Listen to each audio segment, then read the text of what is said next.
Okay, let's get started. So thank you, Dr. Taimoor, for being here.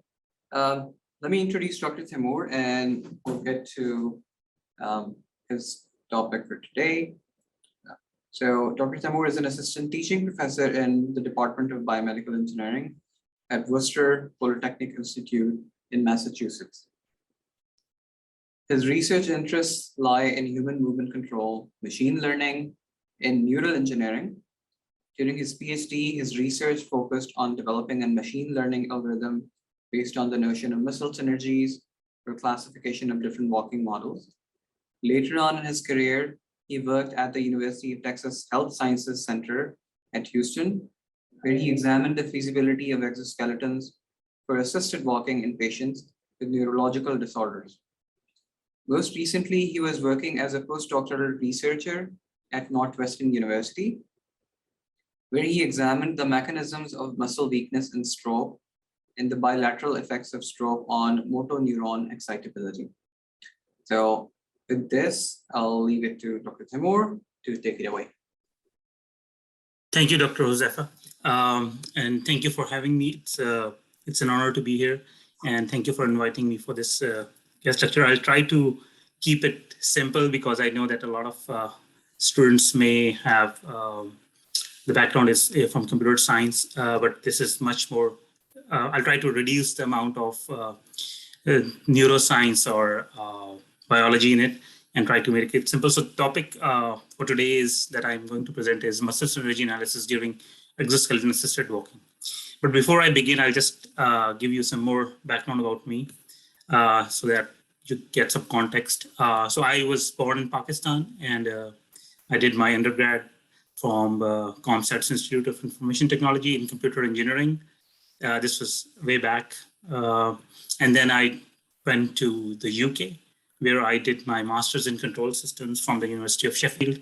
And here I got a chance to work on a problem of sit-to-stand movement. So using basically developing controllers that can smoothly perform a sit-to-stand movement. So it's a simulation-based project, but it really gave me a direction in terms of like, what do I need to do in my later years.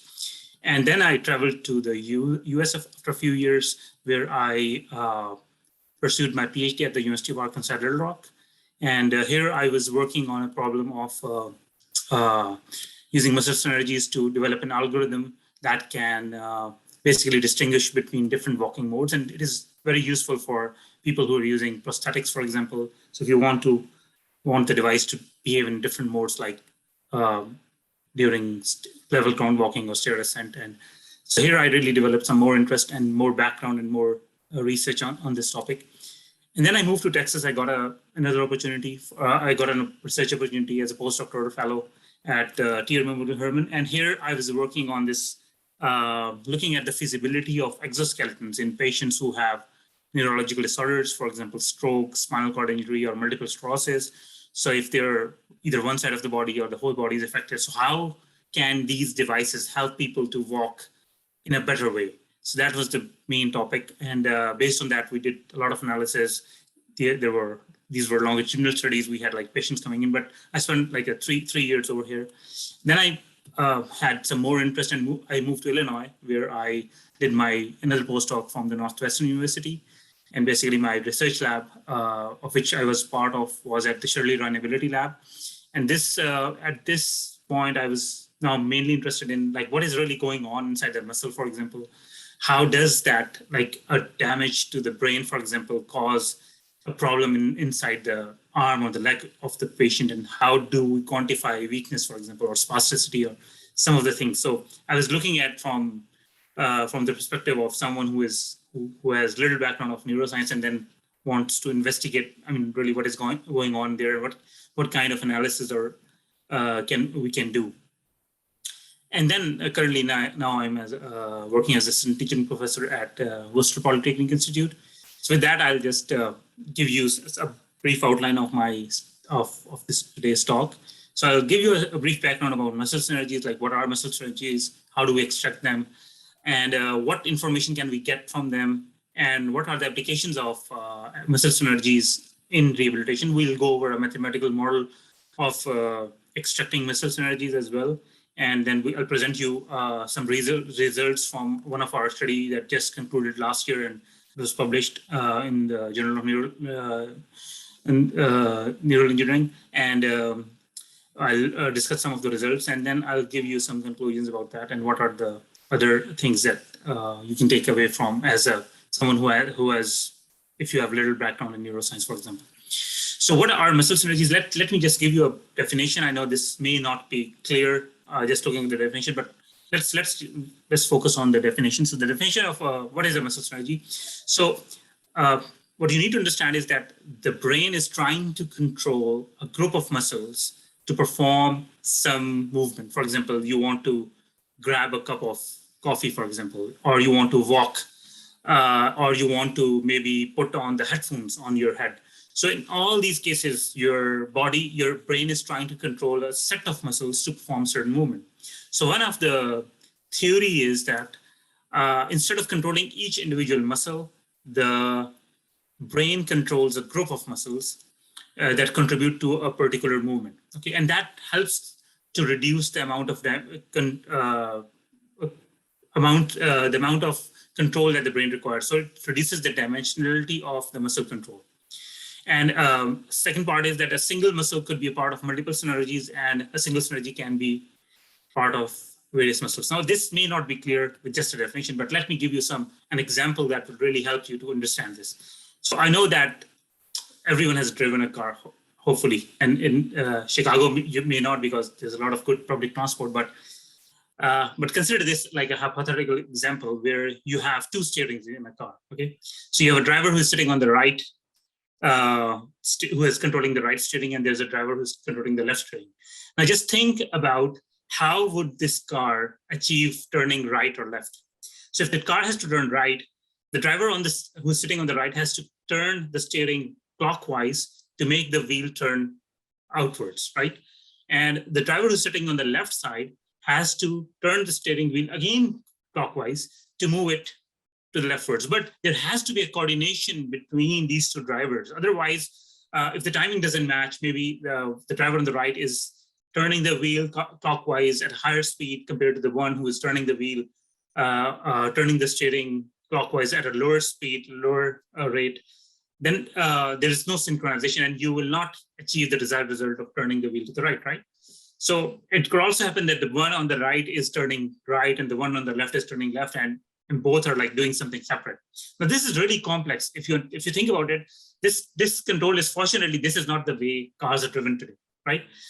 So what we have is we have a more traditional system where we have a single steering that helps to control the car. Now in this case, this is a hypothetical example. Again, it's not about, this is not how the cars are driven. The wheels should turn right or left. I know that, but the point I'm trying to make is that with a single control, so you have a single steering, and that steering helps you to control both the wheels. So if you want to turn right, if you turn the steering clockwise, the wheel on the right would turn right or go down in this case, and the wheel on the left would go up. Okay, and if you turn it counterclockwise, the wheel on the left will go down or turn left, for example, and the wheel on the right would also turn left or go up in this case. So what you're doing is you have a single controller, and that controller is trying to control two different parts of this car, right? So now think of these wheels as different muscles. Okay, think of these wheels as different muscles, and your brain is the controller that is sending commands to these muscles, and it wants to control these muscles. Now I'll give you an example from an actual movement that we perform every day, and that is the elbow flexion and extension. Now, what happens in an elbow flexion and extension is you basically move the elbow up. That is, if you move the elbow up towards the body, that is flexion. You're flexing the elbow joint. You're flexing your muscles. Okay, and if you move the elbow away or your hand away, you're basically extending your elbow or extending your arm. So that is the extension movement. So elbow flexion and extension is one of the very common movements that we perform like without even thinking. Like we are grabbing a cup of coffee, for example, we are extending a hand to shake a hand with another person, or we're picking up books from the ground, for example. So this is a very common movement. So what I need you to focus is now think about that car example that we just went over. And I want you to think that, okay, this top part, which is the biceps muscle, which you're now seeing contracting, is one of the wheels, and other muscle is the other wheel. So now what the brain has to do is it has to activate the biceps when it is extending. For example, in this case, if I am flexing the muscle, so biceps, as you see, has bulged up. So it has but not just the biceps, all those muscles that are part of this system where we have biceps, there are some muscles that are underneath the biceps that you cannot really see in this case. But the thing is that you are trying to control, the brain is trying to send a command to this muscle biceps, okay, contract so that arm can move up. At the same time, the brain is trying to send a signal to the triceps, which is the muscle underneath, and it is telling the muscle a signal, okay, you have to relax at this time so that we have a smooth movement. Now you can imagine that if the brain is sending two unsynchronized signals to the biceps and the triceps, we will not get a smooth movement. Maybe your bicep is active, but your tricep is not yet relaxing. So in the context of muscle synergies, and in the context of the example that we just saw before, what really happens is the brain is simplifying the control of the muscles, okay? And it is trying to come up with a strategy where it can send fewer command signals and it can control a bunch of different muscles, okay? Okay, if you have any questions, you can stop me during the talk, you can ask a question if something is not clear, but what I'm trying to, the point that I'm trying to convey here is that just like you have a steering in a car, which you're using to control different wheels in the car, like two wheels in the car, your brain is doing the same thing. Instead of two wheels or two muscles, it's controlling a bunch of different muscles to perform a certain movement. And you can have different movements, just like in a car. Okay, if you have to turn right, that you can think of turning right in a car as one movement, turning left in a car as one movement, going straight as another movement. Similarly, you can have walking as one movement, sit to stand as another movement. So your muscles have to be controlled in a very reliable manner. So now what we want to do is, let's revisit the definition again. Now, I gave you the definition in the beginning. I know it was probably not clear. It should not be. But with that example, now I want you to relate what you learned in the example. So a muscle synergy is the activation of a group of muscles. It's the activation of a group of wheels that contribute to a particular movement. You can think like that in terms of the car example, okay? So what we're doing is the brain is trying to reduce the amount of control that it needs to control different muscles. It is trying to reduce the amount of signals that it has to send to different muscles. So it is trying to minimize how many signals are required to control different muscles. Because if each muscle is being controlled individually, then it will be very difficult to generate smooth movements. Maybe there are timing issues, but what the brain does is it does that very intelligently in this case. So it's an hypothesis, and it's pretty interesting when you'll see the results as well.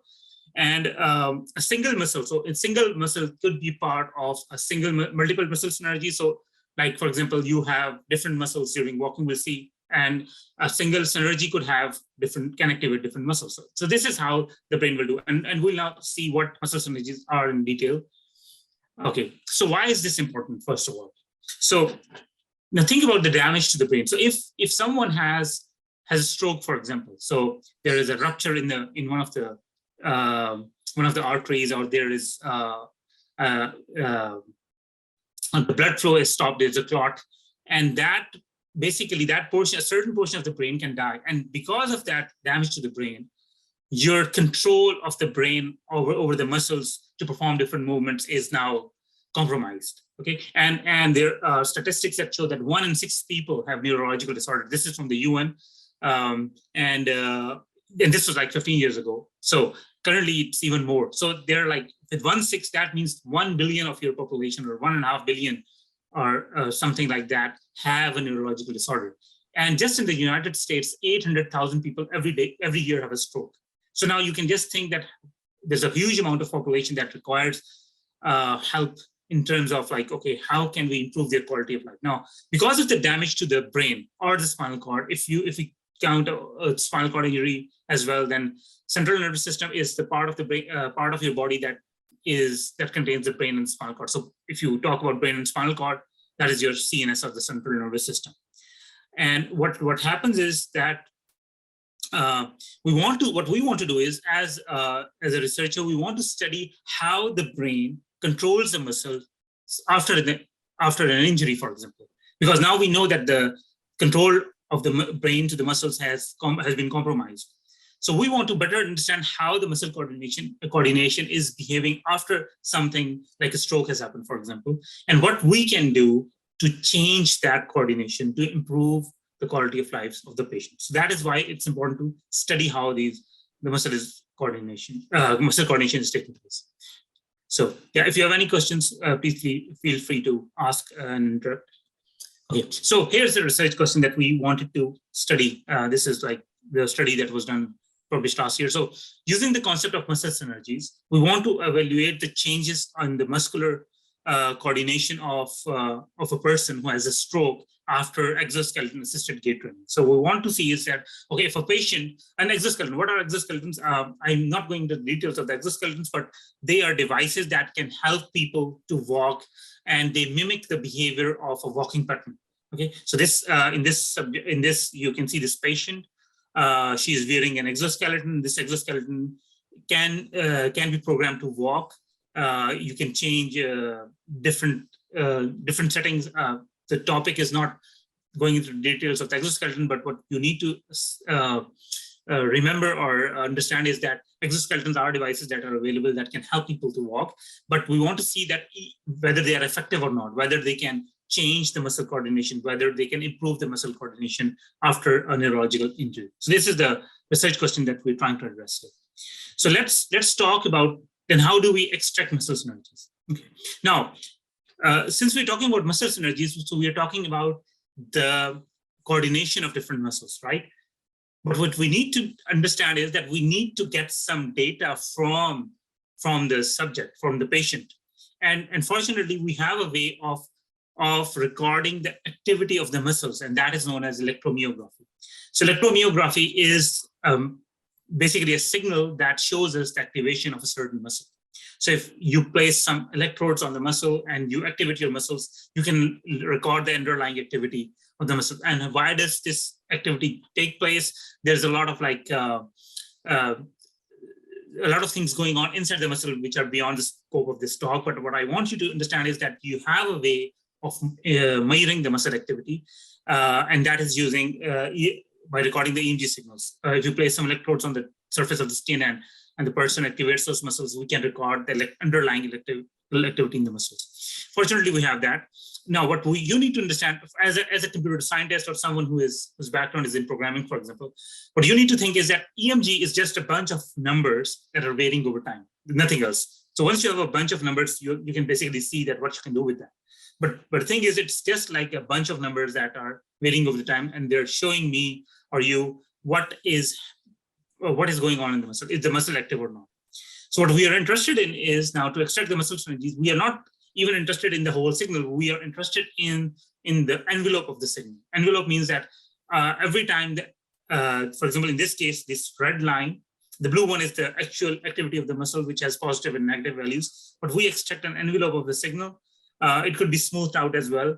And we want to use this to basically extract the muscle synergies. Okay. And what we do is we record data from multiple muscles during a walking trial, for example. And then we compute this envelope for each muscle, and then we proceed from there. So the next thing we want to do is, once you have the data from different muscles, now we're not talking, this is. Sorry, I have a question here. Yeah. So I was wondering, how do you decide what should be the envelope of this image, for example? How did he come up with this red line? Okay, yeah. So I have the explanation in a few slides for that. So basically, we are basically filtering the signal. So initially, we bandpass the filter between 20 and it depends on 300 or 400 hertz. So that gives us the raw EMG signal without any noise or anything. And then to smooth the signal, we usually have a like a low pass filter, a 4 hertz at 4 hertz or 6 hertz that gives us the smooth version of that activation. I have that in the coming slides, and it will be more clear. Does that answer for now? Yep. Okay. Yeah. So we'll go over that once we get to that point. So, but yeah, this is an important question: that how do you get the smooth signal? So in this case, this is just one muscle, and you're recording from that. But we want to record from multiple muscles, right? And once we have the data from the muscles, from different muscles, for example, during walking, then we can use a method that is known as a non-negative matrix factorization. So if you look at this envelope, or envelope of any EMG signal would be non-negative. We'll take the values from different muscles, and then we will decompose those values into two matrices, where one matrix would be a muscle synergy matrix, and the other would be a neural drive or something that command that is showing the command signal coming from the brain.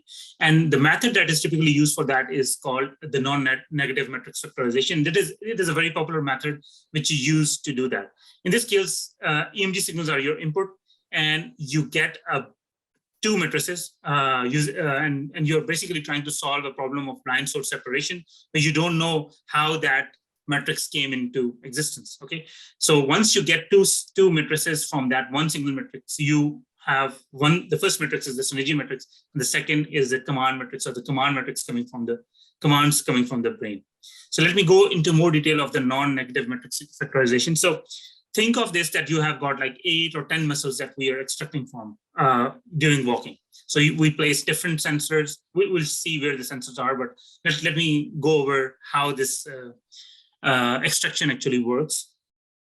So you have EMG signals coming from different muscles, and they are grouped together. So you form a matrix of EMG signals that has the envelopes of all the muscles that are involved in that movement. And then what you do is you take that original matrix of the EMG matrix, and then you pass it through that algorithm that gives you two matrices, matrix W that has the synergies, different synergies, and then you have got the synergy activation matrix. These are probably the command signals that the brain is sending. So that is how you extract neural information from an EMG signal, from EMG signals that you have.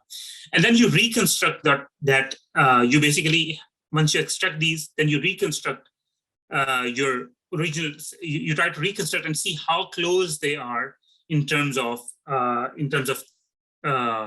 reconstruction. So depending on how many synergies you choose, you will have different, your reconstructed EMG pattern would be very close to the original pattern, depending on the number of synergies that you choose. So the few things that you want to note here is that you have a C by N matrix, that is your EMG original matrix, where C is the number of muscles that you're recording from, and N is the number of points. So if we are talking about walking, then we'll have we basically normalize it to a gait cycle. So we have either 100 or 101 points. So if we have like 8 muscles, so our original matrix would be 8 by 101.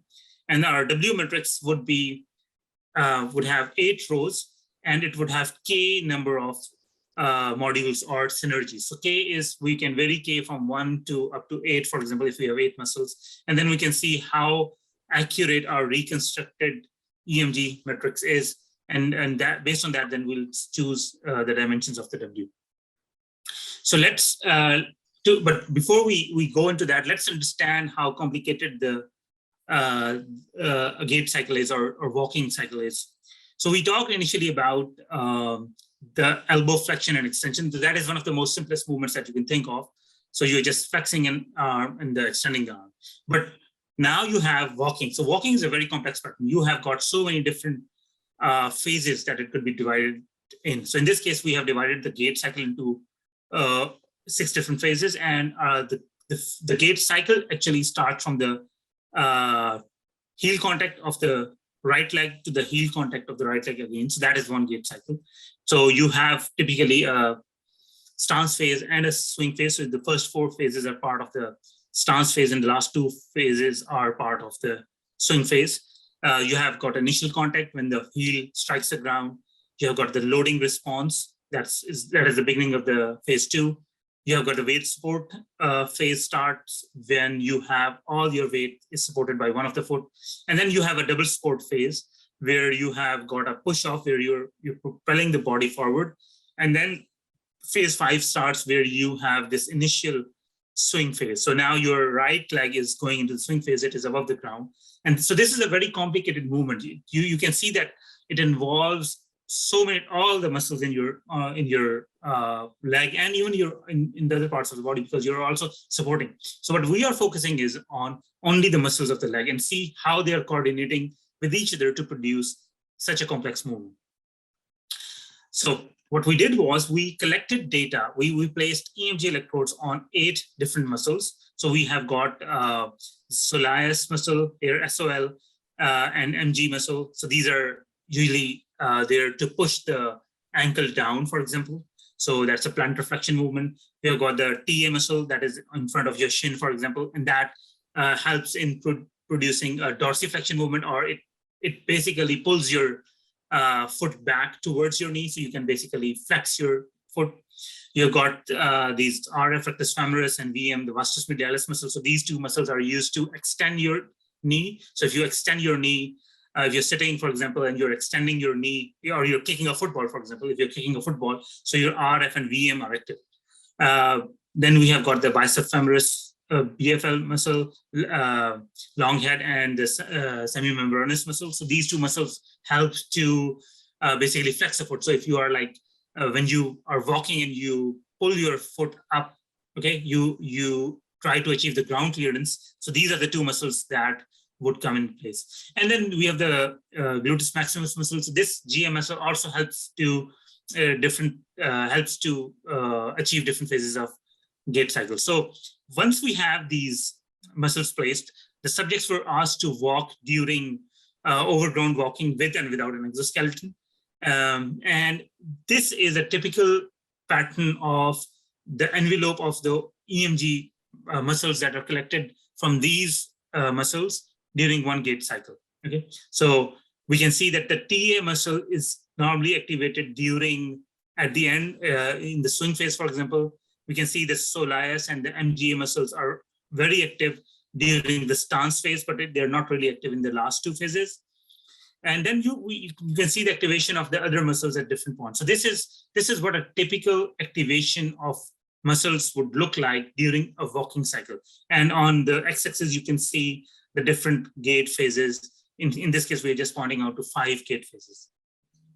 And again, these were extracted from our EMG signals that were collected during walking.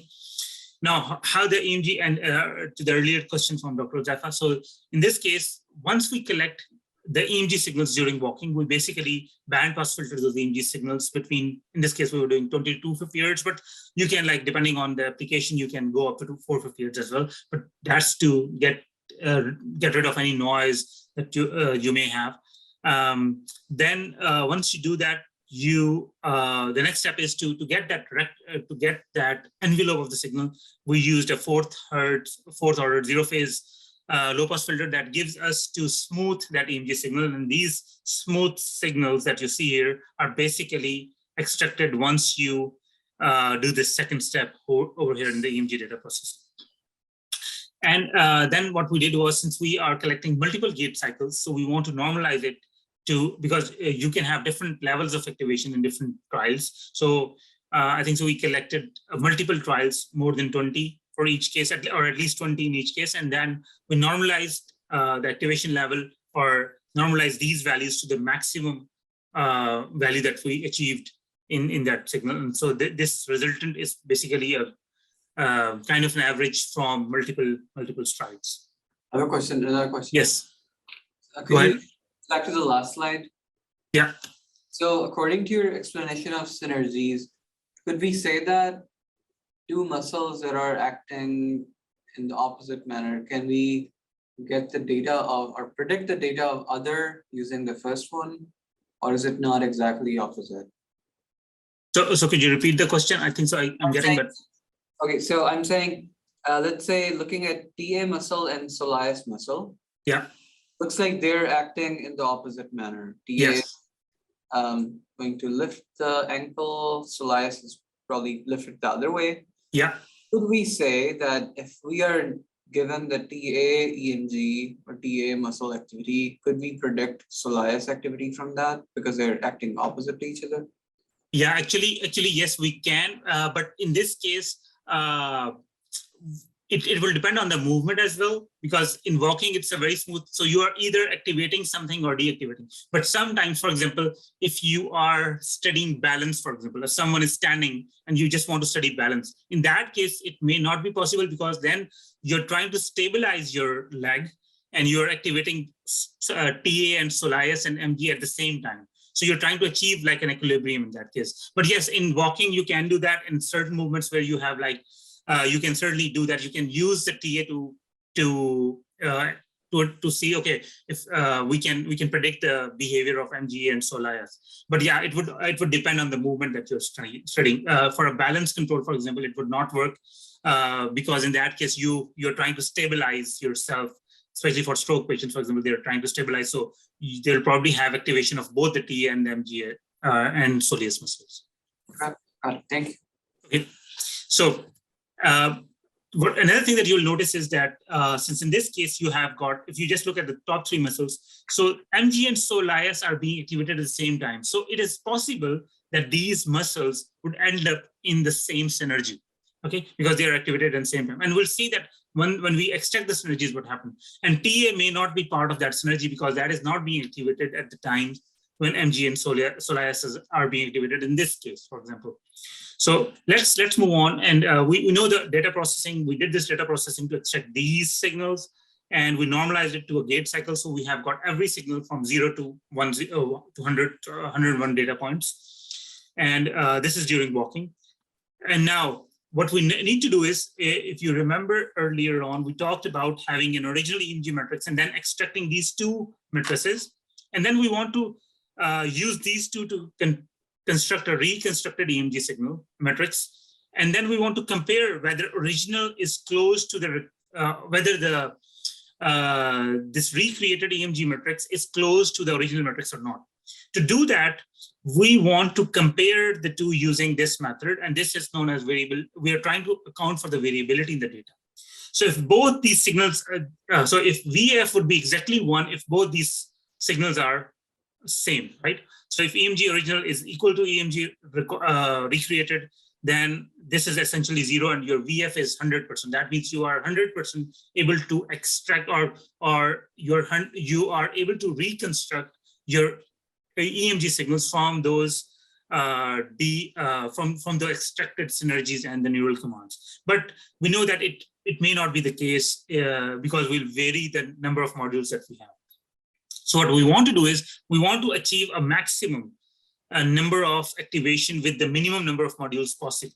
Okay, and that module activation will tell us how many modules we would need to reconstruct our original matrix. Now, this is the reconstructed. So we had data from subjects who did not have stroke, who were able-bodied subjects. There were about 10 of them, and then we had like 5 stroke subjects. So this is the reconstructed of various accounted for from this equation for able-bodied subjects. So what you need to see is on the x-axis are the number of modules, and on the y-axis we have got the VF values. Now, these modules are basically what we are trying to vary is the number K over here. So K would be 1, 2, 3, 4, 5, 6, 7, 8. So K is the number of modules.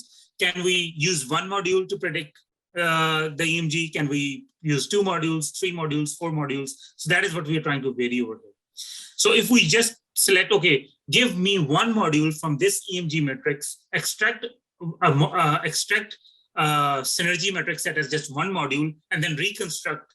So it gives us a very low VF. This means that 1 module is not sufficient to recreate an EMG matrix. So therefore, we need to increase the number of modules. So then we go to 2, 3, and 4. We keep on increasing the modules, and we see that if we have got 8 modules, we get 100%. So, but the selection criteria that we did for these studies was that if we have a 90% or more, so if our VF is greater than 90% for the entire phases and also for each individual phase of the gate cycle, then we'll pick that number of modules. So in this case, for the able-bodied subjects, we picked 4 modules, or we can say 4 synergies. So you'll see in the data in the following page, slides that we used 4 modules for the able-bodied subjects. And we did that, the same thing for the stroke subjects. And interestingly, in stroke subjects, so in stroke, what happens is the damage to the brain basically disturbs the control on one side of the body and not the other. So you have got a non-paralytic leg which is with the patient has complete control on, and then you've got the paretic leg. So your one side of the body is basically paretic. So we did the same for that. In that case, again, we found that for the non-paretic leg, we can have 4 number of modules, and for the paretic leg, we can have 3 number of modules. And this is how we arrived at, okay, how many muscle synergy modules we require for the stroke subject and for the able-bodied subject, if we basically have this by using the non-negative matrix factorization to achieve that. So W matrix gives us the number of modules. So now we have 4 modules for the able-bodied subjects, and we have got 4 modules for the non-paretic leg and 3 modules for the paretic leg. So let's see what these modules really look like. So now this is our original matrix. So what I want you to focus is first on this left column, that is the original EMG. So this is for a single intact subject or able-bodied subject. And these are the EMG activations for different over the gait cycles for all the different muscles that we're using. Now, if you look at these two, so these 2 columns, so first are the muscle weights, and the second is the synergy activation profiles. So muscle weights is that W matrix that we got when we had K is equal to 4, or the number of modules is equal to 4. So M1 is our first module, first synergy module. This is our second synergy. M3 is the third synergy, and M4 is the fourth synergy. Now, interestingly, what you'll notice is if you look at these 2, and as we mentioned before, the first synergy contains 2 muscles, okay? And that is the soleus and the gastrocnemius muscle. And both these muscles, as we saw earlier, are activated during the stance phase. And these are part of one synergy. And that is really interesting, right? Because now you can see that you were able to classify which muscles would be activated by the central nervous system or your brain in with a single command. So it tells us that M1 is composed of the soleus and the medial gastrocnemius muscle. But if you look at M2, you have got the you've got the bicep femoris and semitendinosus muscle, or semitendinosus muscle. They are active at the same time. So that is your second synergy. And these are those muscles that help to achieve knee flexion. Then you have got the vastus medialis and the rectus femoris muscle in the third module. And these are the muscles that basically provide you knee extension. And these are very active. And the initial part where you are trying to make sure you're trying to straighten your legs to make sure that you achieve stability. And then you have got a fourth module, which has the TA muscle. And see, the TA muscle is appearing in a separate module, but it also has some activity of, there's some activity of the GM, gluteus maximus muscle, and some activity of RF and BFL. So what you can see is now that we have these 8 different synergies, 8 different muscles. We recorded the EMG from 8 different muscles, and then we extracted 4 modules from that. And we found out that, okay, this is how probably the central nervous system or the brain is trying to activate to achieve this movement. And these are the activation profiles. And this is the second part of your, this is the synergy activation matrix that results in these profiles for each of the muscles. And what we do is then we reconstruct our signals. In this case, you can see your original EMG signals is in blue, and we have got the reconstructed, which is in blue over here. And this reconstructed signals are basically constructed by when we basically use these 2 and multiply them together to do that. So this is a sample representation for an intact subject where we have got the original signals, and then we extract the synergies and the activation profiles. Okay, yeah, go ahead. So this is very exciting. This brings up the idea of, do you know about principal component analysis? Yeah. Similar to this idea, or is it any different from it? So that's interesting, because this non-negative matrix factorization is just one method of extracting synergies. PCA is another method. So there are there's a whole study on that where they have compared 5 or 6 different methods to extract that. So PCA could be also used to extract synergies. and activation profiles. And there are like a bunch of other methods. But non-negative metric factorization is just like, it's one of the popular, or it's most like widely used method. Yes, but PCS, yes, that is also one method that could be used to do the same thing. Okay. Yeah. Okay, so now this is what we get from an in-text subject, right? And let's see. So this is just from one in-text subject. This is from a group of, so this is from 10 healthy subjects. So 10 healthy means here that those who do not have a stroke. So in this case, again, we can see we have those 4 synergy modules, and we have got these activation profiles, and we can see that which muscles are active for which case, for which module. Okay, and let's compare this now. Let's compare these synergies and these activation profiles with those of the stroke, for example. So in this case, this is the non-paretic leg. I'm not comparing it with the paretic leg yet, but what you see is you see pretty similar activation in the non-paretic leg as well. Again, we have four modules. If you remember, we extracted 4 modules over here. So you can see here, for the non-paretic leg, we also arrived at 4 modules, and we see the same thing over here. So we have got 4 synergies for the healthy subjects, and then we have got 4 synergies for the paretic leg in stroke. And you can see the patterns of activations are pretty similar when it comes to the synergy activation profiles. So this means that the brain is sending similar commands to control. For the healthy subjects, it's sending similar command signals, and it is also sending similar commands for this. But you do see some changes. For example, you can see a higher activation over here compared to an in-text subject. So in the dotted lines, you can see the activation of the in-text subjects. Okay, so this is a comparison. Then you see higher activation for this group of synergies compared to the in-text in these phases of the gate cycle. You see, again, some higher activation and lower activation in the beginning for these cases, for this synergy compared to the in-text subjects.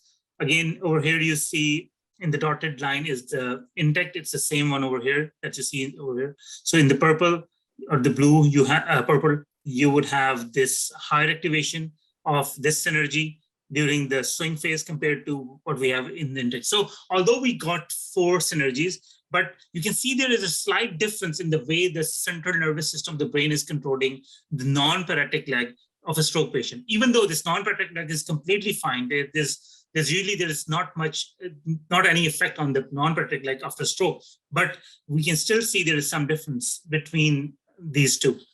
Now, let's look at the paretic and the non-paretic leg now. Let's compare them. And in the dotted, again, what I have in the dotted is the activation of the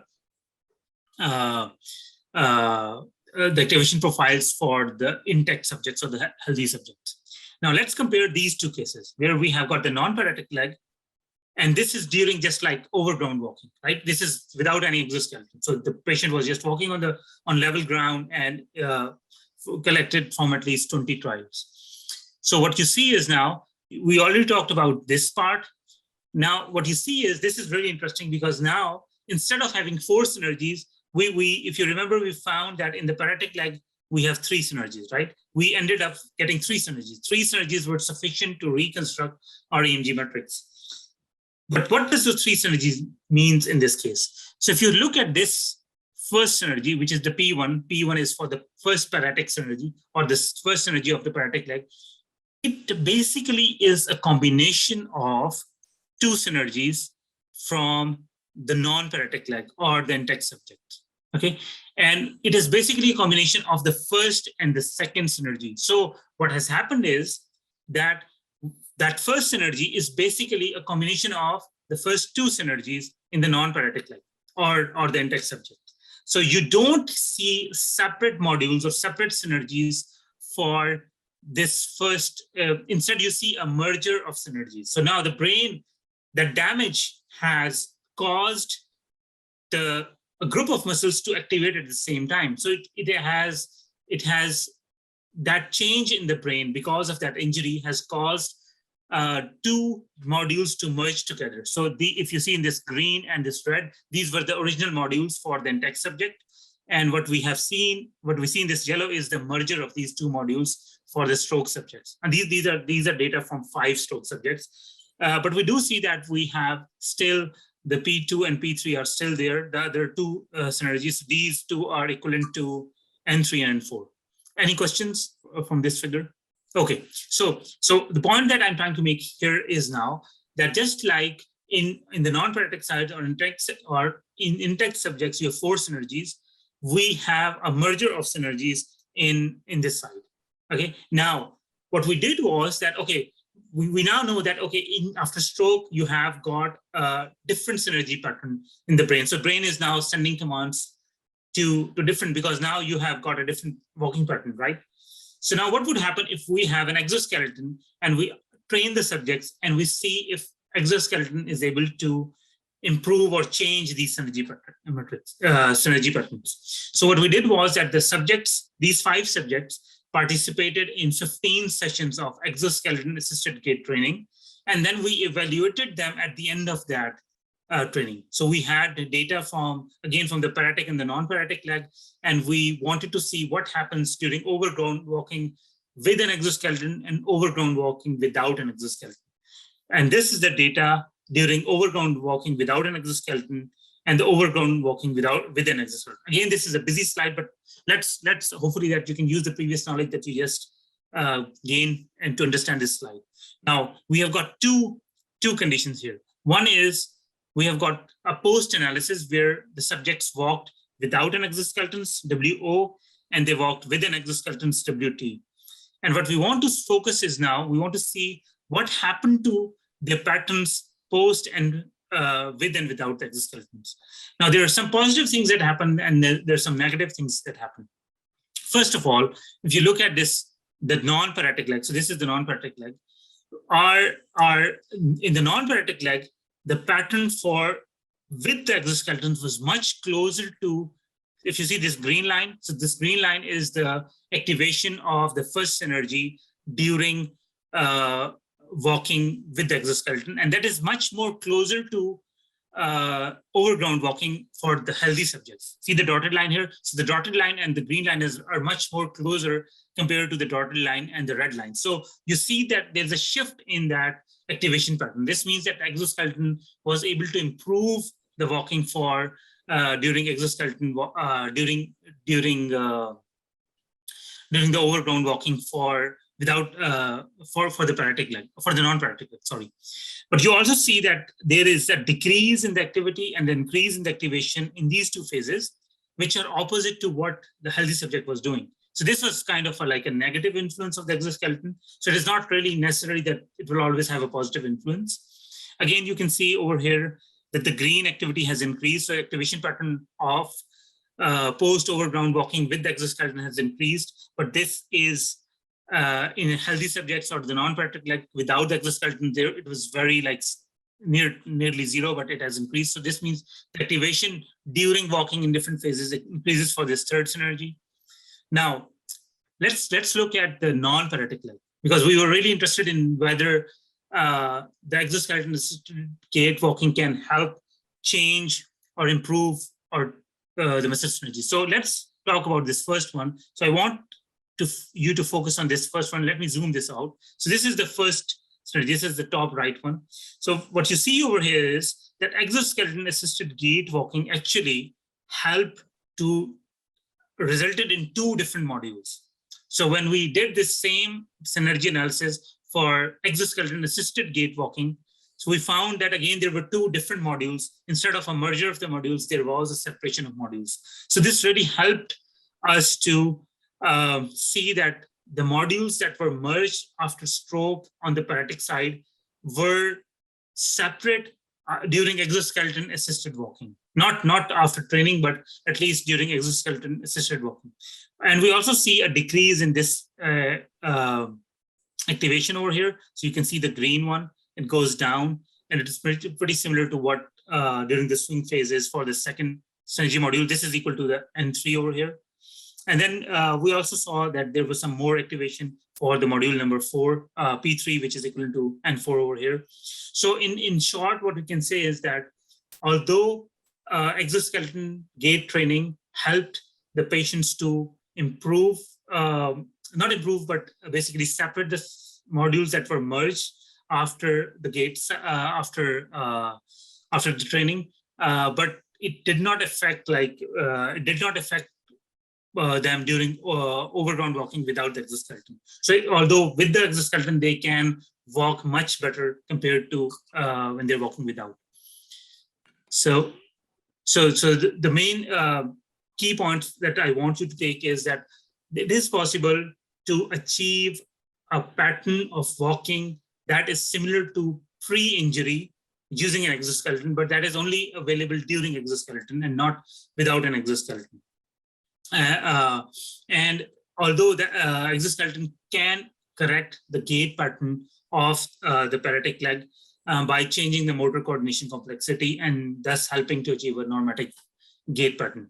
For the first study, the study that I presented today is published in the Journal of Neural Engineering. You can have a look at that, go through it. It's a lot of information. I know this is new for you, but just to give you an idea of what muscle synergies is and what you can do with these, like some mathematical analysis to understand what is going on in the spinal cord or inside the body, and then how it could be, what kind of rehabilitation measures could be taken.